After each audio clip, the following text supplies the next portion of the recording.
এবং এই যে ধরনের আগুন এখানে রয়েছে তাতে যে পরিমাণে তাপ উৎপাদিত হচ্ছে তার ফলে স্টিল স্ট্রাকচার গলে যেতে পারে। ফলে এই গোটা স্টিল স্ট্রাকচারটি যদি পুড়ে যায় বা গলে যায় তাহলে বড় ধরনের বিপর্যয় ঘটার সম্ভাবনা রয়েছে। সেজন্য আশেপাশে যত লোকজন আছে তাদেরকে অবিলম্বে সরিয়ে নেওয়াটাই নিরাপদ বলে মনে করছেন। এবং যারা টেলিভিশন দেখছেন তাদের উচিত হবে যে বসুন্ধরা সিটি কমপ্লেক্সের আশেপাশে থেকে যে সমস্ত মানুষেরা রয়েছেন তাদেরকে সরে যাওয়া, নিজেদের উদ্যোগে সরে যাওয়া উচিত। এছাড়া আইন শৃঙ্খলা বাহিনীর উচিত তাদেরকে সরিয়ে নেওয়া।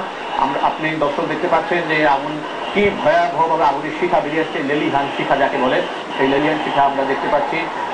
আমার মনে হয় গত 2 বছরের ভেতরে একটি বড় ধরনের অগ্নিকাণ্ড, এর আগে এনটিভির অগ্নিকাণ্ড আপনারা দেখেছিলেন, এটিএন বাংলা থেকে সরাসরি সম্প্রচারিত হয়েছিল। এরপর আমরা দেখতে পাচ্ছি যে এই বড় ধরনের অগ্নিকাণ্ড, এরকম অগ্নিকাণ্ড যখন ঘটে তখন কিন্তু একটা বিষয় আমাদের সামনে উঠে আসে, সেটি হচ্ছে ঢাকা শহরে যেভাবে হাইরাইজ বিল্ডিং এর সংখ্যা বাড়ছে, যেভাবে স্টিলের স্ট্রাকচার বাড়ছে, যেভাবে কাঁচের ঘরের সংখ্যা বাড়ছে, সেই সমস্ত ঘরে অগ্নিকাণ্ডের ঘটলে তার সেগুলো নেভাবার জন্য উপযুক্ত ফায়ার এক্সটিংগুইশিং সিস্টেম কিন্তু বাংলাদেশে এখন নেই।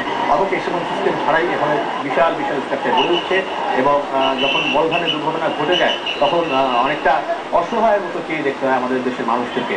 সেটি আমাদের জন্য খুবই দুর্ভাগ্যজনক। যদিও আমরা এখনো প্রত্যাশা করছি বসুন্ধরা সিটি যে পর্যন্ত